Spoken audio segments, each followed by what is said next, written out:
Olá pessoal, tudo bem com vocês? Antônio Galvão com mais uma edição para o canal Pilastra da Verdade. Mais uma vez, gratidão a todos vocês pelo apoio total no meu canal. Eu desejo tudo de bom, desejo paz, saúde, harmonia. Estamos no último mês do ano, entendeu? Que é o ano de 2021, já chegando para o ano de 2022. E por isso, eu desejo que você tenha, sempre eu estou falando isso, desde que comecei a fazer vídeo esse mês, o mês de dezembro, que eu desejo que o ano de 2022 seja repleto de alegria, paz, saúde e harmonia. E principalmente vigilância. Nós que somos racionais, livres pensadores, que não precisamos de divindades, não precisamos de religião para viver nesta terra bem, temos que entender uma coisa, sempre vigilantes, porque a gente não sabe o que está à nossa frente, então a gente precisa sempre vigiar. Não estamos livres de nada, mas pelo menos a vigilância e a atenção sempre, isso vai contribuir e ajudar muito. Preste bem atenção, esse vídeo é um vídeo que eu vou responder alguns inscritos meus sobre o meu pai, meu paizinho, né, que se encontra ainda enfermo. Tem muitas pessoas que têm a consideração por mim, que são inscritas no meu canal, sempre estão perguntando: Antônio, como está o seu pai? A situação do seu pai, informa pra gente. Então esse vídeo justamente é para informar sobre o meu pai. Eu não vou colocar nenhum vídeo aqui, claro que eu respeito muito a família. Para falar sobre o meu pai também, eu não posso falar em questão da sua crença religiosa, porque eu sei que ele ainda tem a crença dele, mas eu posso trazer alguns argumentos do que eu acho de toda a situação. Já tem mais de 4 meses que meu pai teve realmente um AVC, que é um acidente vascular cerebral. Não foi um AVC hemorrágico, mas foi um AVC que paralisou um lado do meu pai. Ele não consegue mexer a mão esquerda, não consegue mexer o pé esquerdo. Este lado está paralisado, não consegue. Esperávamos que ele pudesse se recuperar logo. Foi feito fisioterapia, etc e tal, mas infelizmente nada aconteceu. Meu pai ainda está usando sonda e fraldas e sendo cuidado lá na casa do meu irmão. E não é fácil, e a cada dia a gente vê que ele vai enfraquecendo mais. Então essa é a situação do meu pai.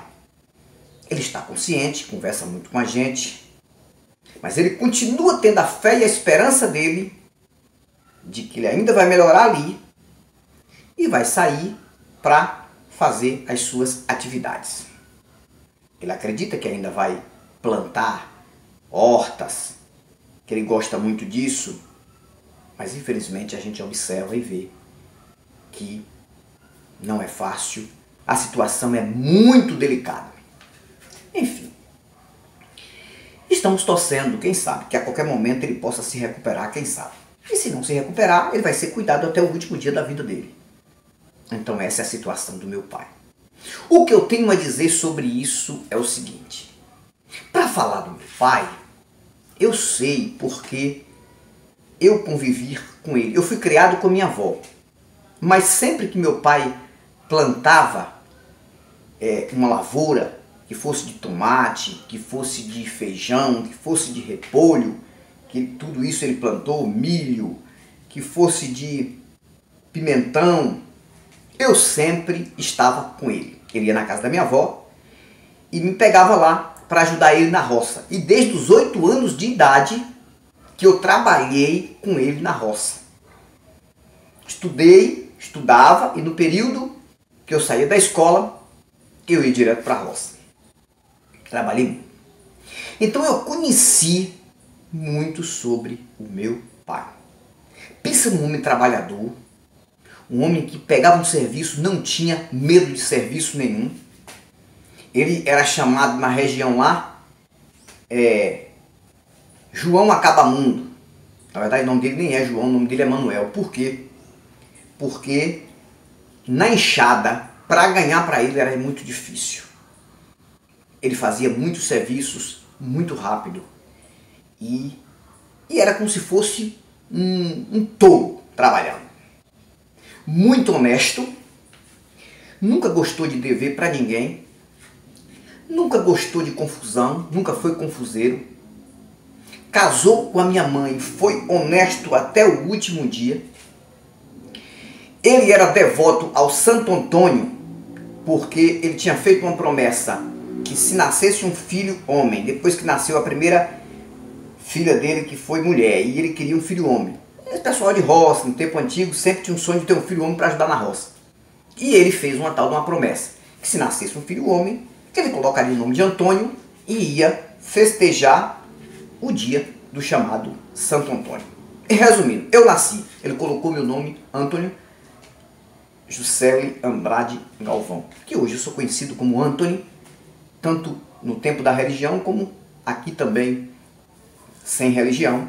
Aqui eu sou conhecido como Anthony e eu uso o sobrenome do meu pai, Galvão. O sobrenome da minha mãe é Andrade, mas eu uso o sobrenome do meu pai, Galvão, que eu acho um sobrenome forte. Então é Anthony Galvão. E ele ficou muito tempo acreditando em Santo Antônio. E quando chegava 13 de junho, ele fazia a devoção dele. Quando ele foi para a igreja evangélica, quando ele se tornou evangélico, isso foi depois que minha mãe se tornou evangélica e começou com o ministério dela. E ele foi para a igreja evangélica e se dedicou o máximo na igreja evangélica. E muita oração, e muito jejum, e muita crença, e testemunho. E pensa num homem fervoroso, muito fervoroso. Cuidou da minha mãe até o último dia da vida da minha mãe. Mas mesmo assim continuou com a crença dele, com aquela crença no extremo. O tempo passou, ele não acreditava que ele poderia passar pelo que ele está passando hoje. E hoje meu pai está numa cama, numa situação bem delicada. Aí eu chego, olho para ele, eu vejo a situação que ele está. A única coisa que eu penso é isso: esse homem foi traído pela religião. E o que está acontecendo com ele é uma injustiça, caso exista um Deus que tanto ele serviu e que tanto ele acreditou. Com todas as forças ele acreditou. Ele dizia, sempre dizia, hoje ele está calado. Hoje ele fala pouco, ainda continua acreditando, mas hoje ele está bem calado. E eu não falo nada porque eu tenho que respeitar a idade dele, tenho que respeitar também a situação que ele está. Mas tem hora que dá vontade de falar. Mas eu fico quieto, não falo. Eu respeito ainda a esperança que ele tem, a fé que ele tem, a crença que ele tem. Aí, de vez em quando ele conversa comigo que ele vai melhorar. Eu digo, acredite, tenha fé que o senhor vai melhorar. Aí ele diz, eu tenho fé em Jesus que eu vou melhorar. Jesus vai me tirar dessa. Eu falei, sua fé. Importante é o senhor ter esperança. Enfim, mas a situação é delicada. A situação dele é delicada.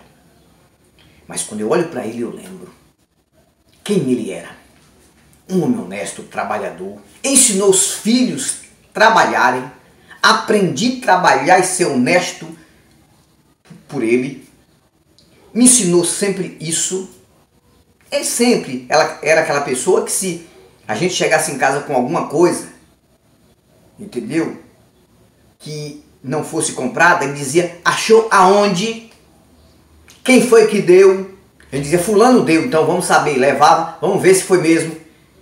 Porque sempre foi um pai muito amoroso e um pai honesto. E esse testemunho sempre ele deu para os filhos. Meu pai era um homem, e é, porque está vivo ainda, mas agora está lá naquela situação que ele não se expunha para nenhum dos filhos. Não, eu trabalhava com ele, eu nunca vi o corpo do meu pai de uma forma íntima, porque ele fazia de tudo para se resguardar dos filhos, pelo respeito que ele tinha. Nunca vi meu pai tomando banho. Meu pai sempre foi essa pessoa. Na religião sempre foi uma pessoa muito voltada, dizimista fiel. Brigava com eu e com os meus outros irmãos por conta de dízimo e oferta. Vocês têm que dar dízimo à casa do Senhor, porque senão vocês não vão prosperar. Nada disso. Nada disso. Porque ele acreditava assim, ele aprendeu assim. Ele falava com todas as forças. A vontade dele agora era estar são para estar orando. Porque ele disse que o dom dele era o dom de orar. E eu chego naquele quarto e olho para ele. E eu vejo que a cada dia ele vai enfraquecendo. A cada dia ele vai ficando mais fraco, mais magro. E eu vejo que a situação não é fácil. A mão inchada, o pé inchado. Na hora de fazer as necessidades dele, alguém ajudando ali, é muito gemido. Oi, oi, oi, muito gemido. Sente dores em todos os lugares do corpo. Agora ele tomou a terceira dose da vacina, a dose de reforço. Tem que ter muito cuidado porque o braço ficou dolorido. Enfim, é a situação do meu pai. Agora, por que eu estou contando a história do meu pai aqui? Dessa vez, porque muitas pessoas, até que são inscritas no meu canal, têm entes queridos da família enfermos, que também acreditam sim ainda nessa divindade. Agora a pergunta é essa divindade faz alguma coisa? O que é que essa divindade faz para retribuir tudo aquilo que uma pessoa honesta, uma pessoa devota, que passou tanto tempo se dedicando naquilo, passou tanto tempo ligado naquilo, deixou de se divertir de algumas diversões porque não podia, deixou de investir em outras coisas para investir na chamada obra, deixou até de fazer, quem sabe, algumas viagens com a família. Mas não, tinha que estar ali naquele compromisso de igreja. Meu pai tinha aquele compromisso, ele dizia que era o compromisso dele com Deus. Ele acordava de manhã, porque a igrejinha era do lado da casa, e ele fazia questão de varrer a igreja, arrumar as cadeiras. Ele arrumava tudo do jeito dele. Ele disse que era o compromisso dele, era com Deus. Ele deixava qualquer coisa para fazer essa chamada obra, para cuidar. E hoje está naquela situação. E eu vejo, cadê a retribuição? Eu vejo que meu pai foi traído pela religião. 4 meses numa cama não é brincadeira, gente. Infelizmente, essa é a história do meu pai. Uma pessoa de bem, pessoa honesta. Eu olho para ele assim e digo, meu pai, dentro de mim, o senhor sempre foi um homem muito honesto, tanto fora como dentro da religião. Não era para estar passando por isso. Aí alguém diz, Jesus sofreu muito mais. A história de Jesus não é uma história que tenha provas que existiu. E se caso existiu, existiu um propósito. E qual é o propósito do sofrimento do meu pai? Qual foi o propósito do sofrimento da minha mãe? Qual foi o propósito do sofrimento do meu primeiro pastor? E todos morreram numa situação difícil, meu pastor e minha mãe. E não só eles, e quantas pessoas pelo Brasil que são devotas, são pessoas que acreditam nisso e sempre depositaram tudo nessa crença religiosa. Mas hoje estão numa cama, num leito, se é no hospital, se é em casa, estão dentro de uma enfermidade e não conseguem sair. E aí? Mas aqui na Terra é assim, no mundo tereis aflições, porque é isso que eles dizem o tempo todo, mas quando morrer, vai para um lugar de descanso. E que prova é que temos disso? Agora eu fico pensando, morre uma pessoa dessa, que passou o tempo todo perdendo tempo. E se não existir? Uma vez viveu, outra vez morreu. Uma vez morto, sempre morto. E quando a pessoa morre, a pessoa não tem nem o direito ainda de reconhecer que errou. Morreu. Simplesmente é como se nunca tivesse existido. Tanto tempo perdido. E olho para meu pai e vejo que se caso existisse realmente uma divindade dessa, ele merecia sim, pelo menos, ter a chance de andar de novo, de sair, de fazer aquilo que ele tem vontade de fazer, até chegar uma idade mais avançada e morrer de morte natural. E por que isso não acontece? Por quê? Porque, infelizmente, a religião trai as pessoas. O sistema trai essas pessoas. Ensinam sobre uma divindade inexistente, uma divindade que nunca existiu. E cada sistema tem a sua divindade. Cada sistema tem a sua crença. Pode observar que cada religião, cada denominação acredita do seu jeito e desconsidera o Deus da outra igreja ou da outra denominação. Por quê? Porque o Deus verdadeiro é o Deus delas.